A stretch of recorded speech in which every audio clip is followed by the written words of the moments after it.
it is a joy to have you here. It truly is. And I've looked forward to this.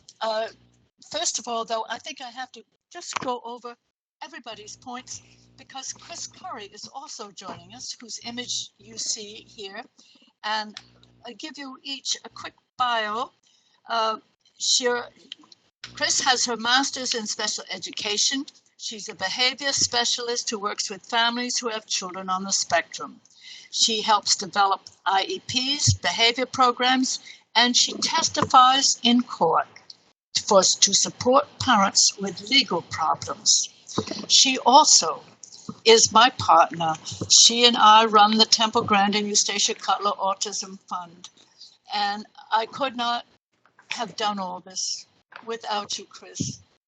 Now, here's Michelle, and I'm not sure I'm ever going to be able to do anything without you too, Michelle.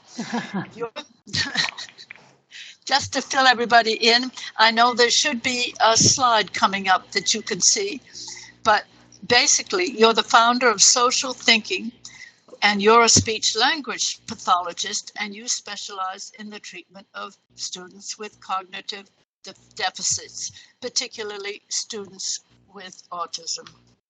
Social cognitive. Social cognitive. Yeah. You're right. I left social out. You're right. I didn't get all the words there. But I have to here a note that social thinking is a methodology composed of a constellation of concepts, frameworks, strategies, and lessons that are all based on the current literature relating to normal development, social emotional learning, social language, executive functioning. I'm hoping we're going to get back to talking about that. Social skills, problem skills, ASD, behavior skills, cognitive. Oh my goodness, the list goes on and on. Michelle, you conduct training throughout the country, helping teachers to develop effective treatment plans for children with autism. And adults. And adult. Oh, good. Okay. But there's more about you, Michelle. And your website is up there on a slide. So anybody who wants to go further into the problem, into knowing about Michelle, hop on and go to her website. Yeah, we have a lot of free materials. You don't have to purchase something to start learning about social thinking. So we really pride ourselves in how much material we share on our website, socialthinking.com. Oh, good for you, because this is exactly what today is about. I feel the same way. Parents deserve something free. And what I'm trying to do is put people like you on, and we talk together, and we will share insight. That's what it's about. And what strikes me about the two of us here today is that we each have a separate story, a little bit different story, but they're both about the effect of autism on social neurology. You are guiding Spectrum Young to a conscious understanding of what it is their social neurology lacks, why they're having difficulty socially. Why is it you and our neurology gives us this social contact for free, and it doesn't come for free for them. I, in the meantime, am guiding families and extended families of those young with the spectrum problem. And the parents also need to understand consciously about the same lack in the social neurology, because that lack is throwing them off. Autism is not a puzzle piece sitting out there alone. We, the family, the community, the teachers, we are the surrounding pieces that fit to it. We're social creatures. We're incomplete without each other. And it's not just that our Spectrum Young don't understand us. A great many people, that's parents, teachers, and certainly the mainstream, don't understand autism. It's a two-way social confusion. So what I'm hoping is we're going to lay out those two stories and see if we can complete the puzzle.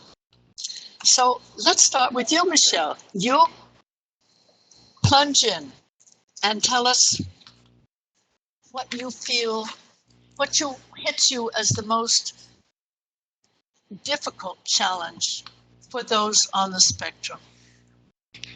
I guess I want to begin by saying my work is not exclusively focused on the spectrum, that I actually focus on social learning. And when you talk about social neurology, the brain, anything neurological is what the brain is all about, and learning comes from our brain. So we often focus our teaching on helping folks get better at social skills who are born to social learning weaknesses, which, tagging back to you, that's weak social neurology creates weak social learning.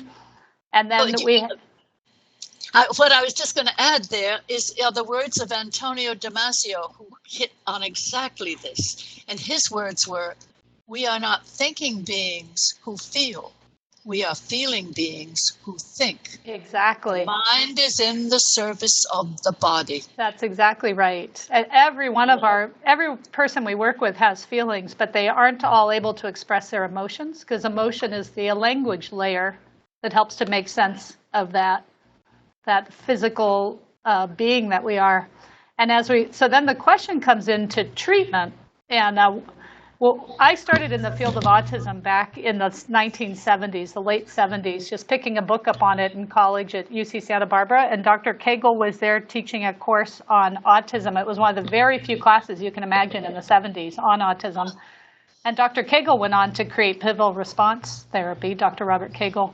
And I also at that university was in the speech and language department, and Dr. Carol Prudding is a person who is an early pioneer in social pragmatics and really getting in to the thinking and the understanding of the pragmatics. So I had Dr. Cagle teaching me behavioral principles, and then I had this amazing woman, Dr. Carol Prudding, who unfortunately died way too young, but she really opened the door to the study of our social beings as in terms of starting to understand it for treatment, not simply studying it in the terms of anthropology or cultural linguistics, but really what do we do as parents, treatment providers, to help our folks with social learning weaknesses get stronger at that.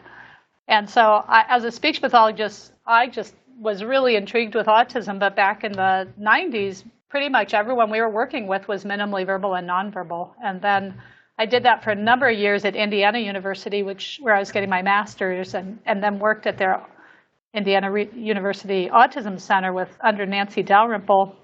And there we were deinstitutionalizing adolescents who were put in institutions because Dr. Bettelheim had told the parents they caused autism.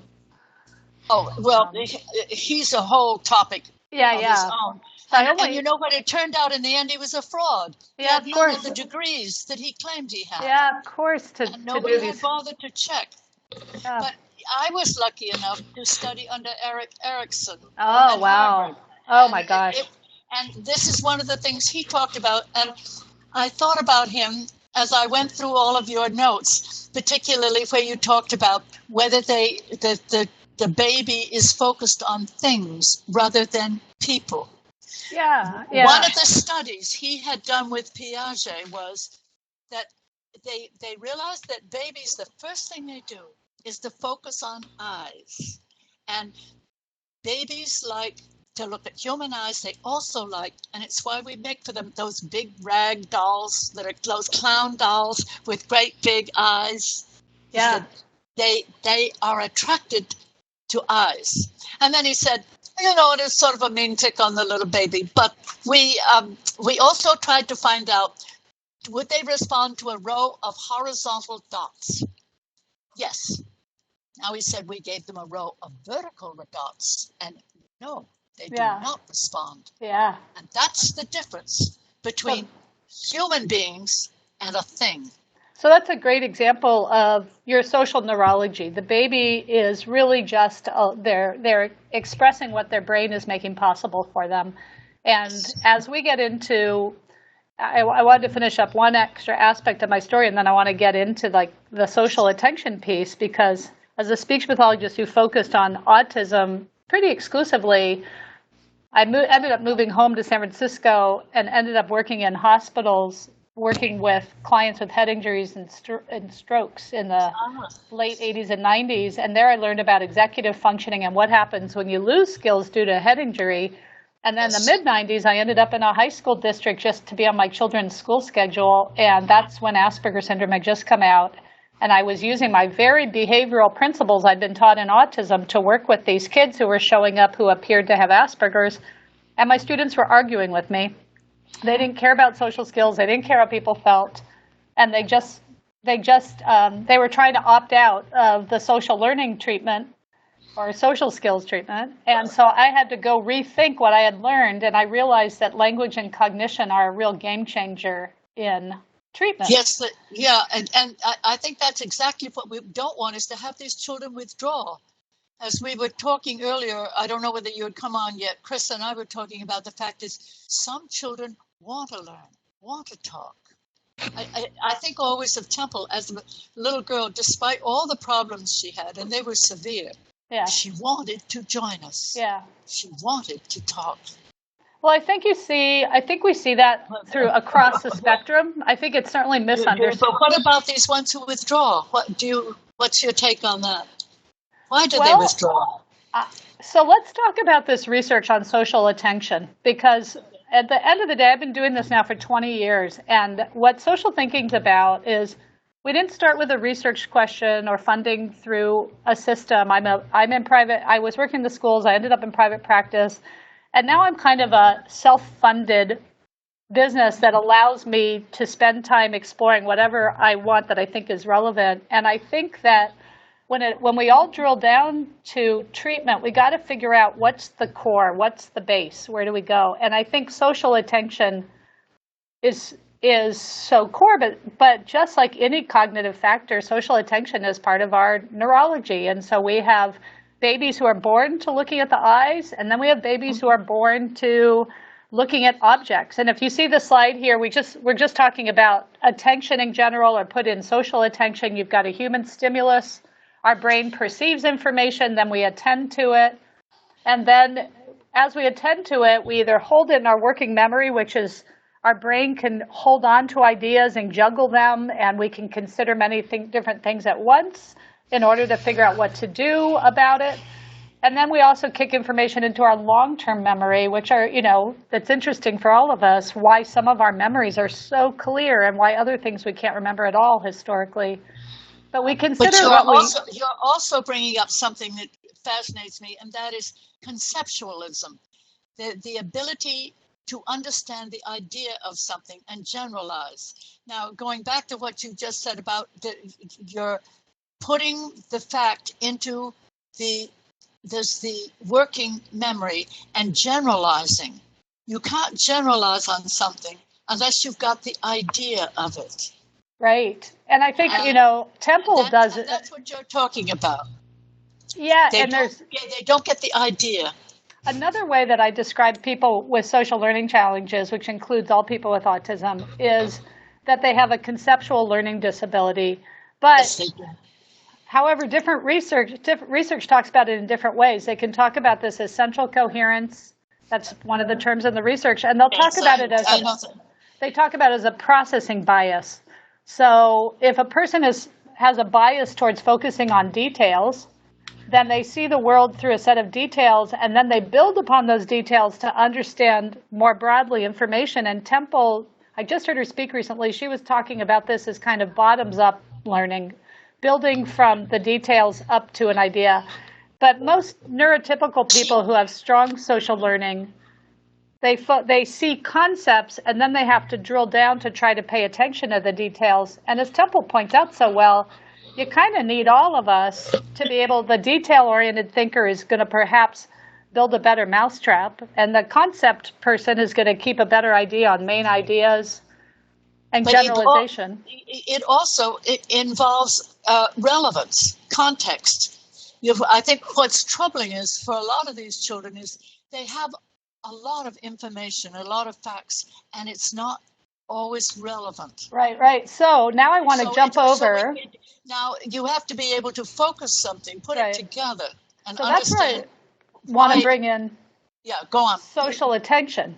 Yes. Because is it attention, or is it not understanding the setup, the context? I want to kind of explain the way that I see this, and social attention, there's eye tracking research started by the Yale group, which is really awesome research. And then there's this idea of social attention, which is even bigger than eye tracking, because social attention, take the idea of a playground. Here's a picture of a playground. I'm a kid on a playground, school's starting around the country now. Kids go to the playground, and when kids approach that, the neurotypical kid, they see the structure, they see the kids, they understand who they like, who they don't know, and they attend broadly to all the things going on around them. And then a lot of my clients with social learning challenges, they go to the exact same spot in the playground. And the next slide shows that what they may see is, Chris, move it to the next one. I'm doing the best I can here. Okay. Okay, they see this. That they literally, their neurology does not drive them to the same visual imagery or understanding of the world. It drives them to detail. So they see the detail of the playground in the same way that they see in a room, the floor, the ceiling, the chair. They see what's actually physically present. They tend to focus more on the details of the object.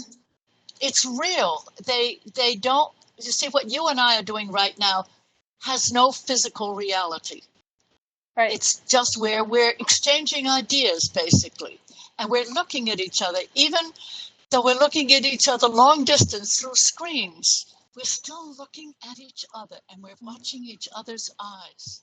And all of that is unspoken and has no physical reality. So that's our social attention. So there's some really interesting research from 2011 where they studied a group of the babies and they found that, I think it was by 14 months old, there's a slide somewhere that shows this, by 14 months old, if babies spent 69% or more of their time focused on objects rather than people, they could predict accurately that 100% of the babies who focus 69% or more of their time on objects rather than people, 100% of them are autistic.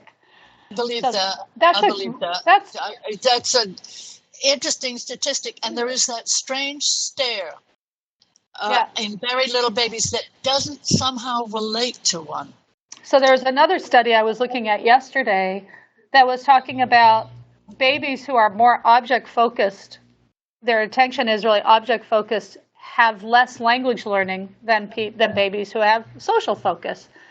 And if you think about it logically, and they have less, their prognosis for learning language is not as strong if they're focused on, or as richly, learning language as richly as they're focused on objects. Because if you think about it logically, if we understand people and we're born to understanding different people's mindsets, we start to understand that people don't understand what we're each thinking, and that we start communicating to share thoughts. Yeah, and we try to get the idea that's in our mind.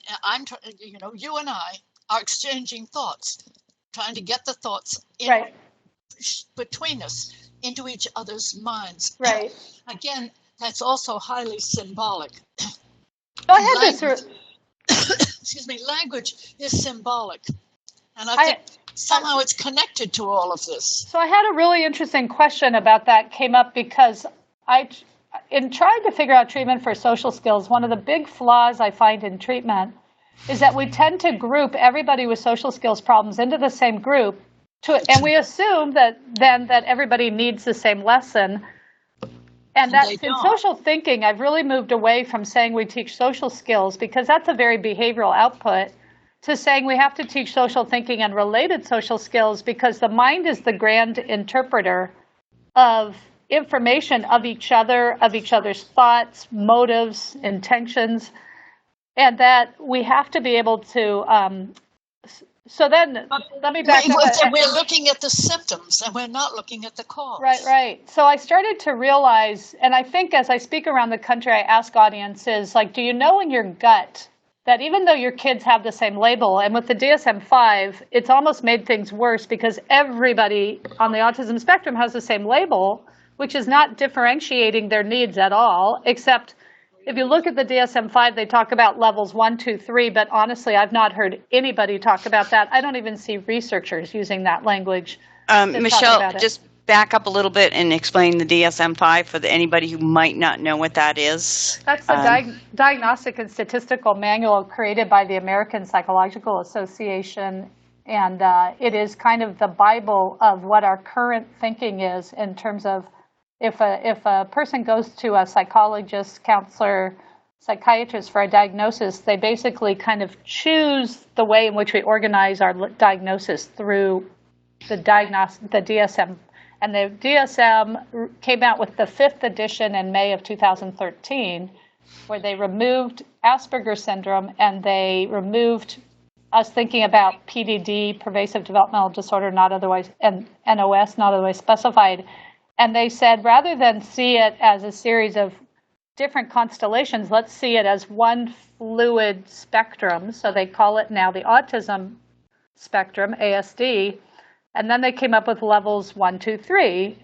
And level 1 is the highest functioning of autism. Level 2 are people who have a lot of adaptive functioning, kind of the moderate level. And the level 3 are the more severe social functioning. And that gets into also cognitive weaknesses, possibly. Sensory goes across all of this. But what I was trying to point out in talking about all of this was that in social thinking, we're dedicated to really focusing on treatment for people with solid to strong language as well as academic learning skills. And one of the things that I felt has been really important, and I started working on this in the late 90s, was how to make a scale of different levels of the social mind so we could actually be more surgical in the treatment. And one of the factors that I think is the most important factor I see in kind of determining this is looking at how alert someone is to social information. And so I had this question because one of the things I noticed was the less socially attuned somebody was, the less social attention they had, the more literal they were in their ability to interpret the world. And so I ended up developing this thing called the cascade of social attention. And in the interest of time, what I didn't put in this talk, or as we talked about it, we are considering whether someone's detail focused versus conceptual. We're considering their sensory regulation abilities. But as we look at this, the cascade starts with, if you think about social attention, what is social attention? If you'll go back to that slide, that would be great. Whoops, sorry. I got carried away with that. If you go back to this cascade of social attention, when you and I enter into any kind of space that is shared by another person, we are aware of where we are. Dr. Peter Vermeulen out of Belgium does a beautiful job talking about context blindness. But the importance of situation or context being king. We're aware of where we are, what's going on around us. Second part of that is who is there and what do we know about them? And those two factors, situational awareness, what's going on around me, who is there, what do I know about them, what am I supposed to do in all of that, what do I know about myself as well, is what we're calling social attention. And what we tend to see, that double thing, the awareness, because I think a lot of these children don't have the double awareness. We're aware of ourselves internally and how we feel. We're also aware of ourselves in relation to another person. How are you and I relating to each other right now? The typical person, but not the person with social learning I think challenges. until we look, I'm aware of that, but I don't think that a lot of the children on the spectrum cannot make that second step. They don't necessarily even that consciously. They don't necessarily even make the first step. I mean, we certainly see now. In my mind, I'm going to show you my arm. In my mind, up here are people with solid social attention abilities, and then people on the spectrum. Some of them may have okay ability with social attention. Some of them may have pretty limited ability, and some of them appear to be very, very limited in their social attention. And so they may end up in the waiting room at my clinic, but they don't seem tuned into the waiting room. They seem tuned into the fact that there's a magazine in the corner. And so they're operating off of the focus of their attention, and not in this situation, here are the expectations for this situation, and here are the people, and who do I know, and who don't I know, and who will I go join or try to talk to. So what I was finding was the social attention seems to be directly related to our ability to interpret language. Because another huge factor with people with social learning, including the autism spectrum, is how literal a person is when they're interpreting information. And so I'm going to make sense of this in a minute, but if I walk into a place and I'm aware of where I am and I'm aware of who you are and I hear you speaking or I see you doing something, I make sense of your words and I make sense of your actions because I know where we are and who you are, and so I can start to make inferences about what you mean by what you say and do. But then I find what happens with my students who have very limited situational and social awareness is they're not tuning into where they are, necessarily the situation. They're not tuning into the people. So when people say something, they haven't tuned in to any kind of hidden agenda for them. There's no meaning to interpret because they haven't paid attention to the social or environmental or situational cues that the interpretation is based on. So those folks tend to be very, very literal in their interpretations. There are two things involved in here. One of them is, yes, some of them are not tuned in at all. So they're not even aware that they're missing something. But then there are those that are kind of aware something's going on and they don't get it. They're very tense. And I think what happens to people when they're anxious, and we all do it, we get anxious, we get tense. We can't think. Why don't you relate Jennifer's story, Eustacia? That's a good one, I think, to pull in. Here's somebody who actually got it but knew she wasn't getting it. Yes, she wasn't getting it. Oh, I wish I had her letter here in front. Why have I lost the image? Oh, I'm sorry, because I disappeared on you. Go ahead. There I am. Well, no, but I have. No, oh, there you are. Oh, yes. Yeah. Okay. Jennifer McElway Myers. She was first place, she wrote me a long letter. And she said the gist of it was clearly this was something that meant a great deal to the people who were listening. And I don't understand what you were talking about at all. And we exchanged letters. You see, I think this also related to the mirror neurons, because she couldn't pick up on what the others. You see, mirror neurons will imitate for a whole group. It's why in a group, we're pulled together. It's why actors, we say they have great magnetism as an actor. What they're really doing is stirring up your mirror neurons. You are responding in imitation to what they are doing. It's the same reason we like sports. We want to watch that man I watched last night during the golf tournament. You want to watch that guy swing, and your neurons are actually going to swing with him. That's a very binding kind of neurology. And Jennifer could understand when I explained that to her. She could understand that. And I said, it doesn't matter, Jennifer, if you don't feel it. It only matters that you understand it. She did. And the next time I saw her, she looked very pretty. And she'd gotten married. Which may not take you anywhere, Michelle. You're just going to have to jump in and figure out where you're going with that. Yes, what I'm really talking about, I think what we're talking about, Michelle, is these things are all linked together. Well, so that's the point of this cascade. So let me. I like that word, cascade. Go on. Allow me to go through this because I actually want to show how this is a little bit related to treatment. So one of the problems I think in our treatment of people with social learning challenges, folks on the autism spectrum, is that we all get so focused on details, we don't see the bigger picture. So we see how somebody's behaving or not behaving, and then we may say, well, that's inappropriate, we need to get rid of that behavior. But you might notice the person was not tuned in at all to where they were and who you were.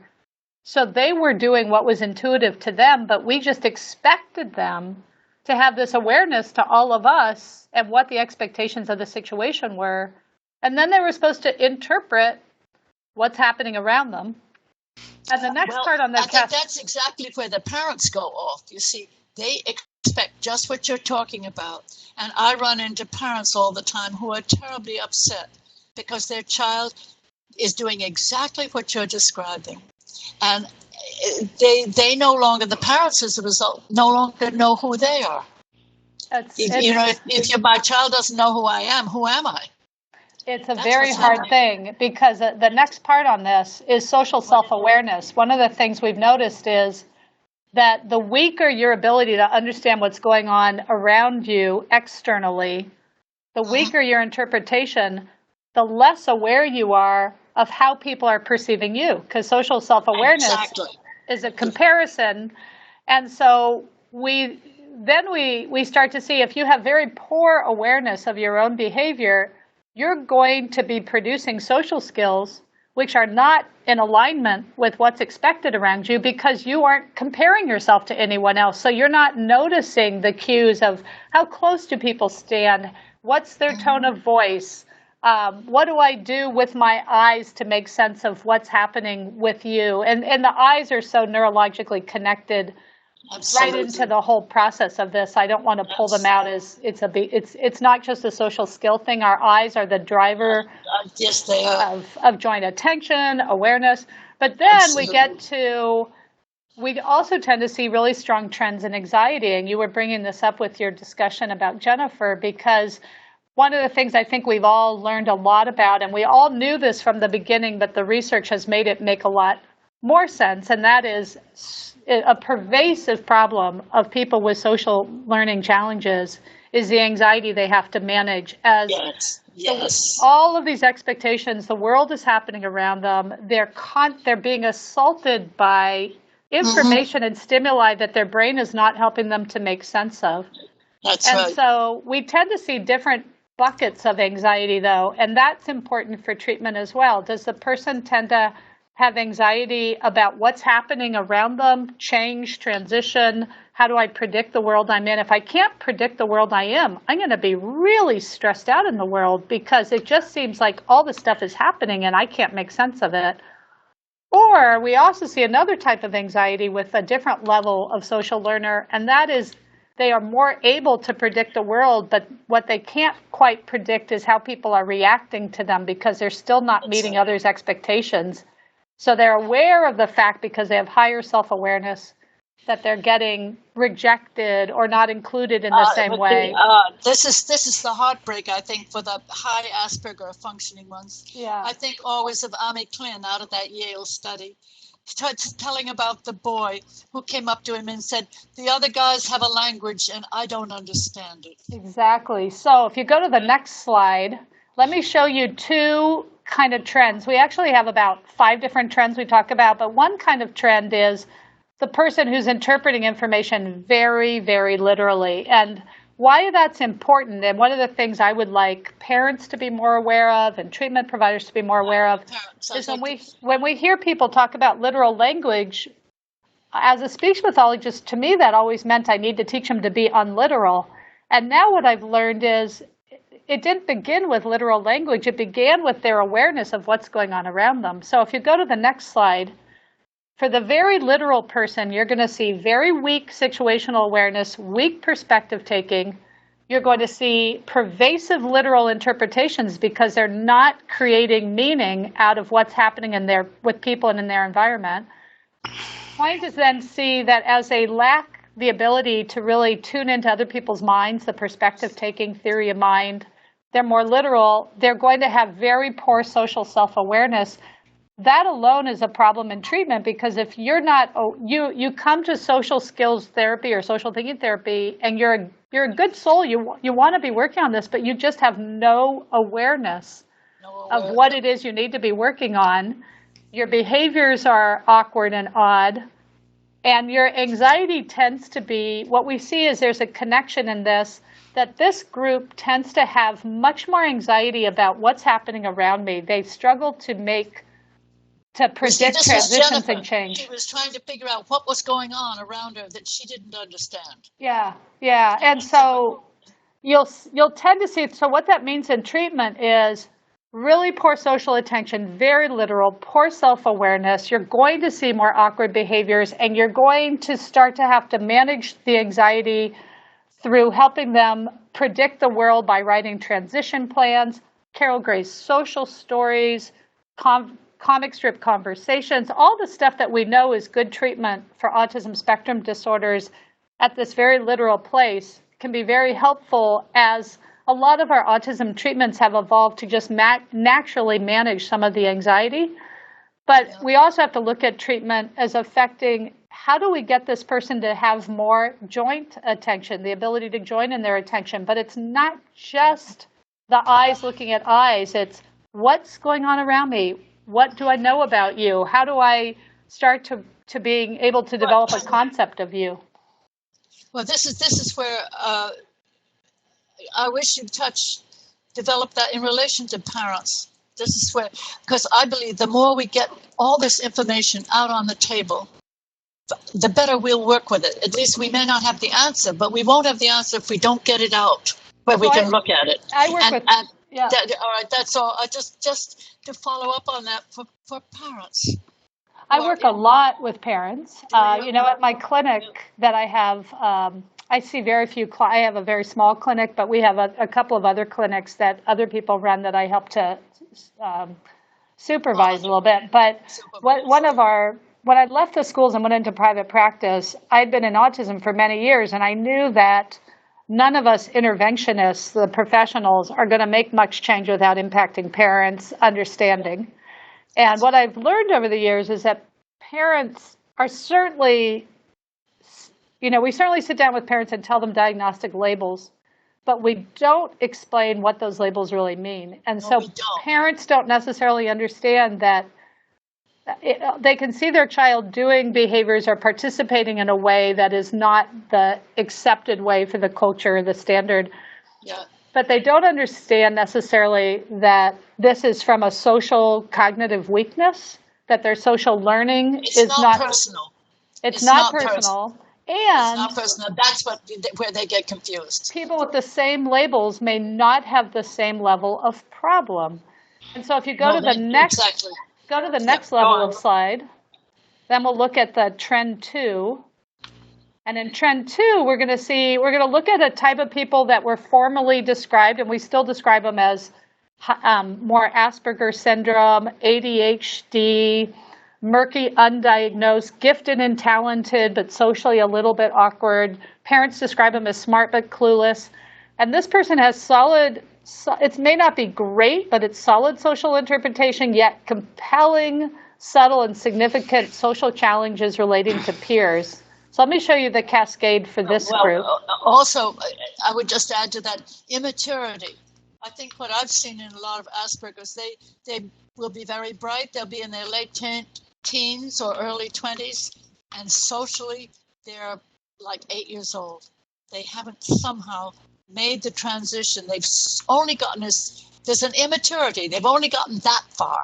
Well, think about the definition of maturity. So I've wrestled with all these concepts. Yes. So what I consider somebody who's mature is basically at the social learning capacity expected for their age group. Somebody who's really immature is perhaps having social learning weaknesses of a younger age group, but they're biologically at an older age. Yes. There's a gap in there. And then we have these pedantic kids who look very mature. They're using social rules for an older age group, but actually they're using language of an older age group. They're using intellect of an older age group, but they're not understanding their audience, and so they're sounding what Tony Atwood has always said, the little professor syndrome. Yes, because they're holding forth. They're not conversing. I think maturity really has a lot to do with our social learning abilities, and in my world, I see this spectrum of social functioning that the autism spectrum, you can have really weak social functioning, and you come up to here, and this is the autism spectrum, but there's a whole nother spectrum of people in here that are really subtle but significantly challenged. And that's who this cascade is about. They have solid situational awareness, solid perspective taking, not fantastic, not great, but they're very aware of people's thoughts and opinions is different from their own. So they are getting into some abstract interpretations, yet they can be subtly more literal. Like a man in his 40s who I'm a pen pal with recently wrote me and he said, "What does it mean when someone says they're not offended?"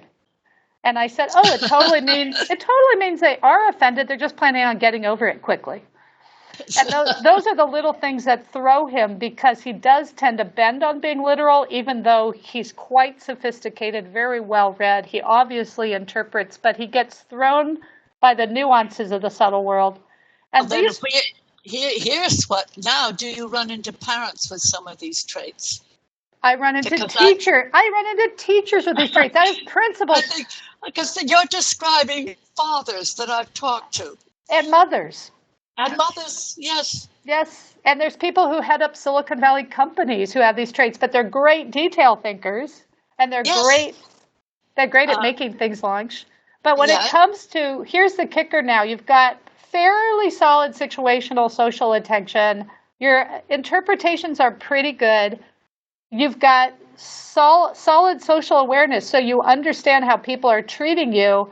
And if they're not treating you in the way that you think you should be treated because your intentions are good, like I've thought about, I work with a lot of adults who are fired because they went to their boss. Because they can't handle this working in the business. Well, they offend people because this level, at Trend 2, this level, they tend to be very...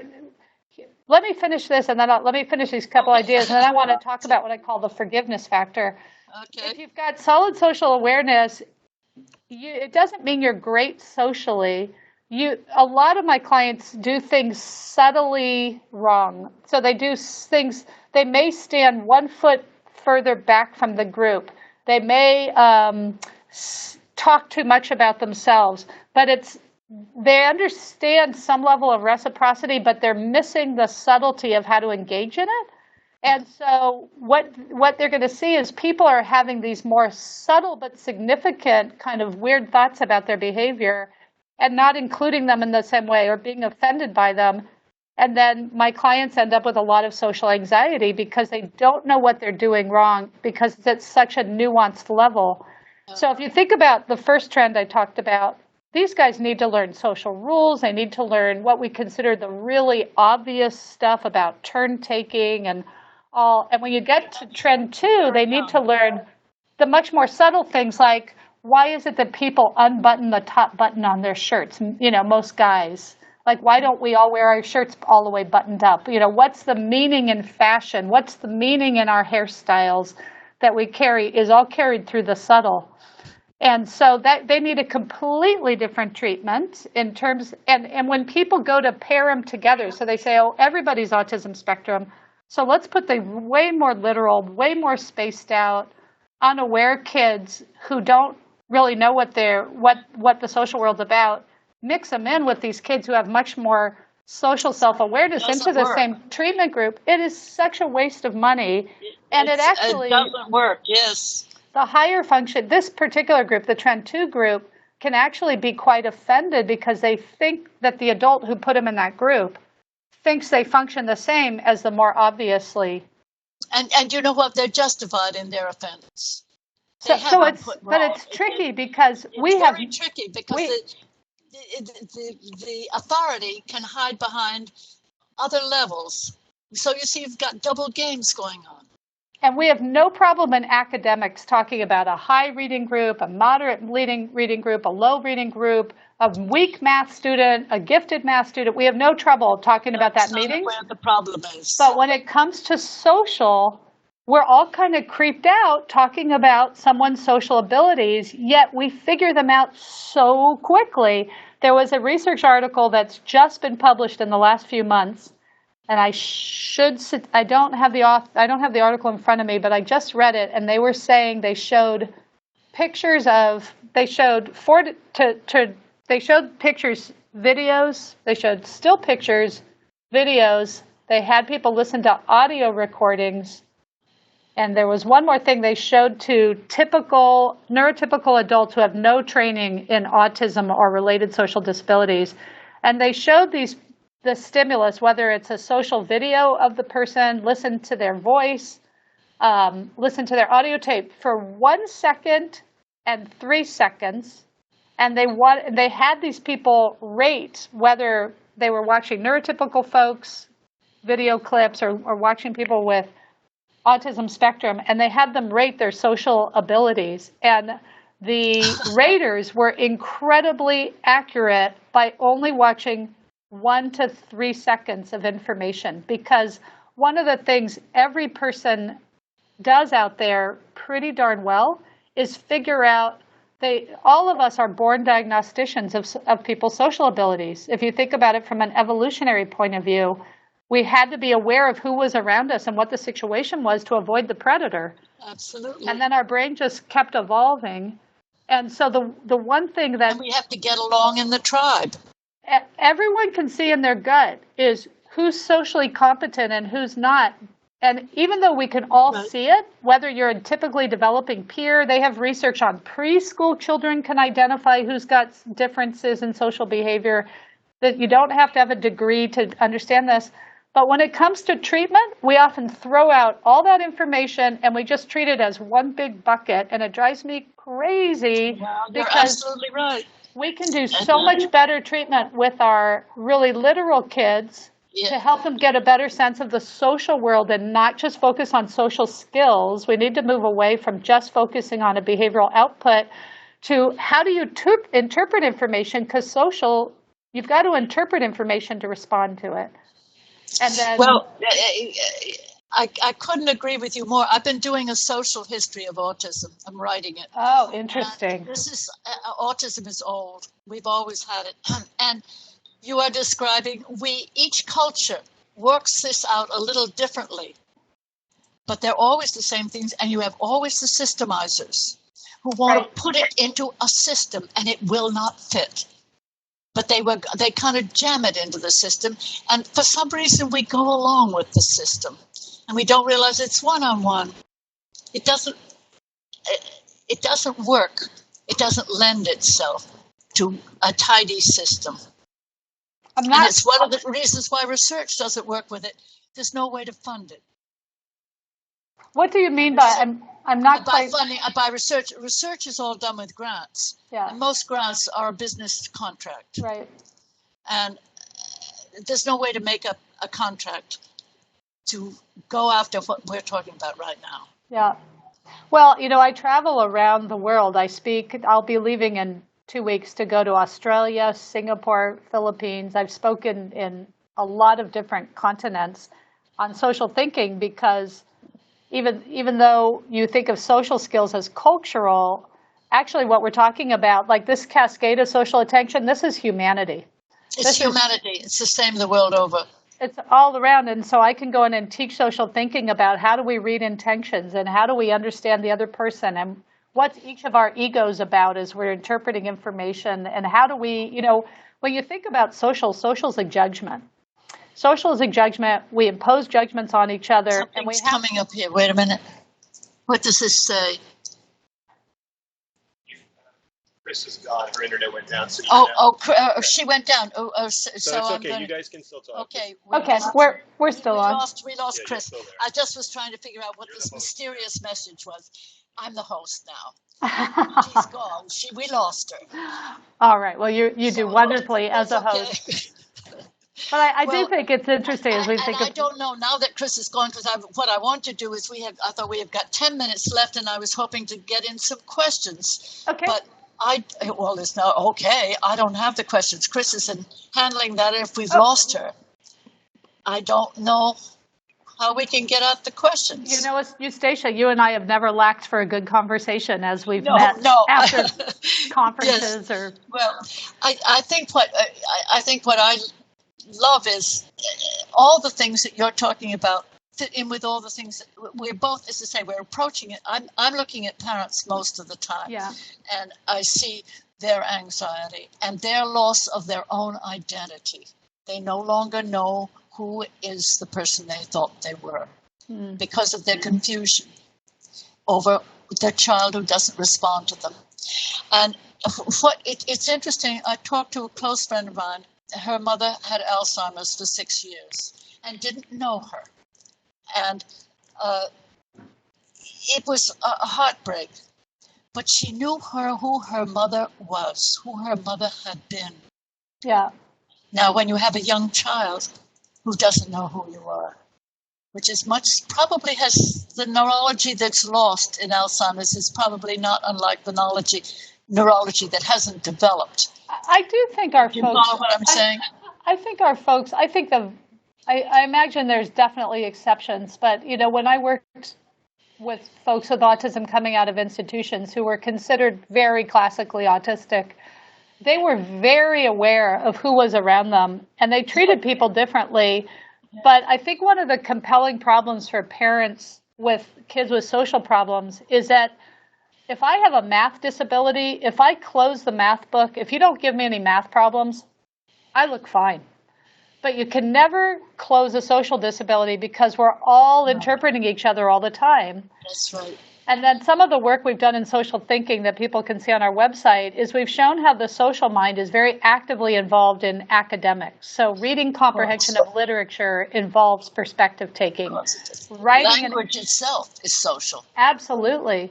So now what happens is as our kids are aging up, we see them and parents see them getting better. They're improving, just like all children get better and better at whatever. So parents see kids, even with more involved autism, improving.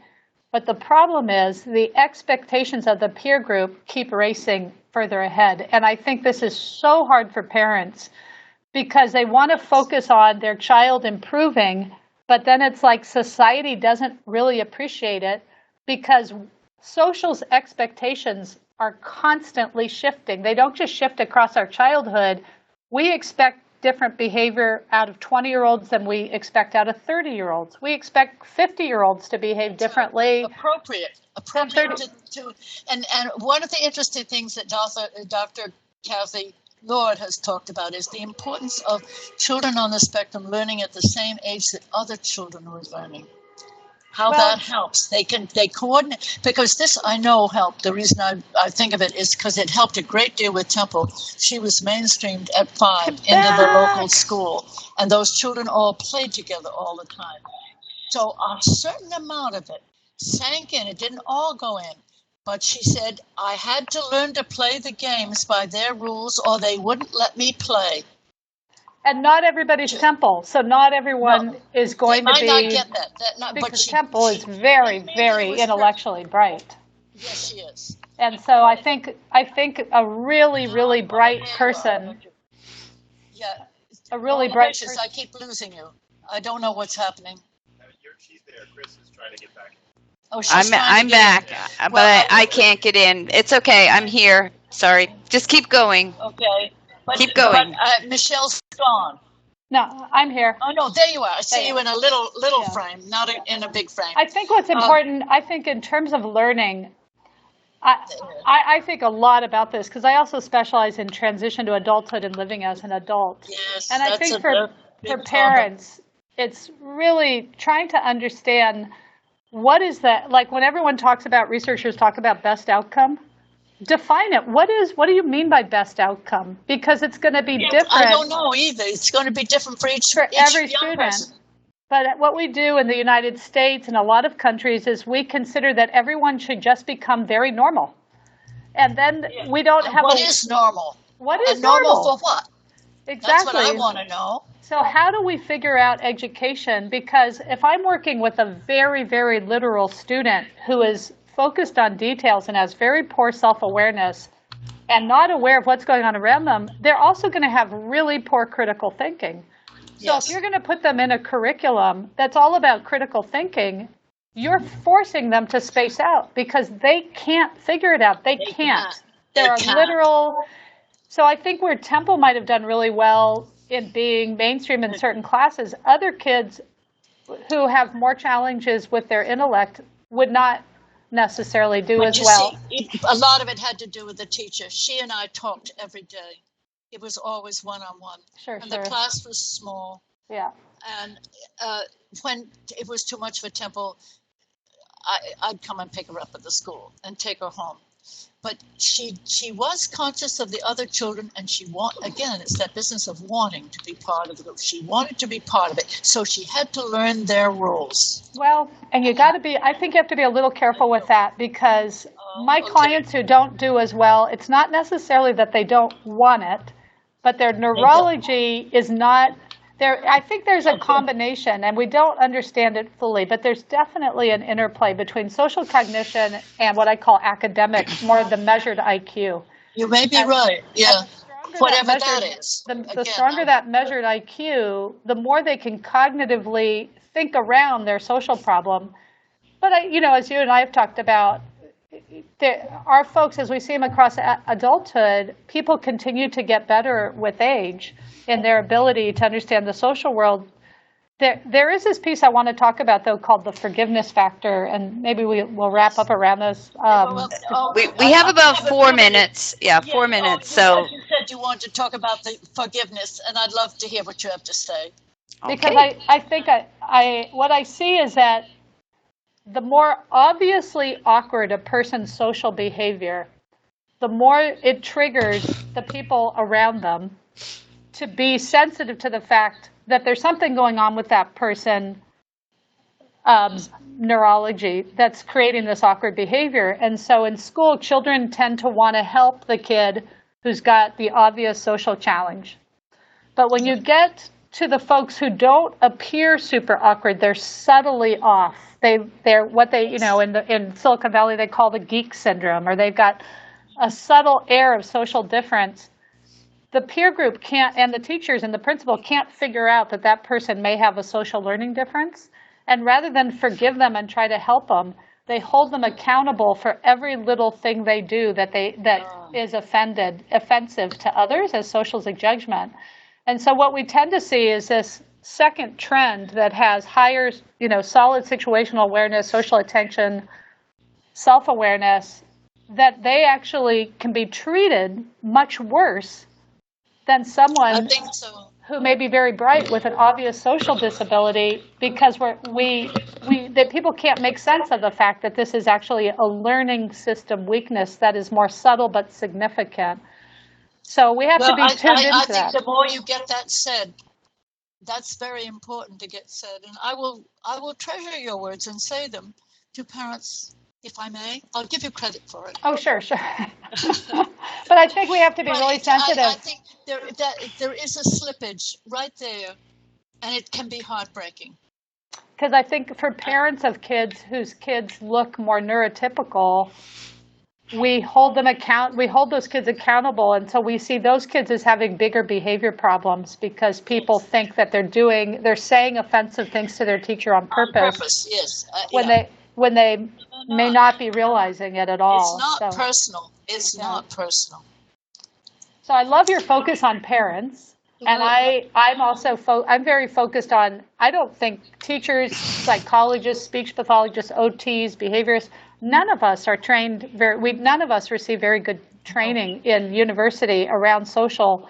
So I think parents and teachers and all professionals need to be tuning in more. I do too. And to be continued. Yeah.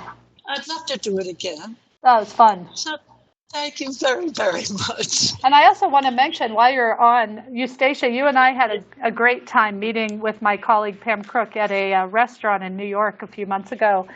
And we talked about you coming and being the keynote speaker at our International Social Thinking Providers Conference we do every year in San Francisco. So you've signed on and agreed to come June 25th, 2016 to San Francisco. Oh, good. I'd love to. Remember that? Yes, I do. Now that you said it, I forgot that. I'd love to. And talk about... We'll come with more information by that time. And you'll be the keynote, so you'll have the mic to yourself for a few hours to share with us your wisdom. So I look forward to that. Me too. And I can't tell you how much this hour has meant.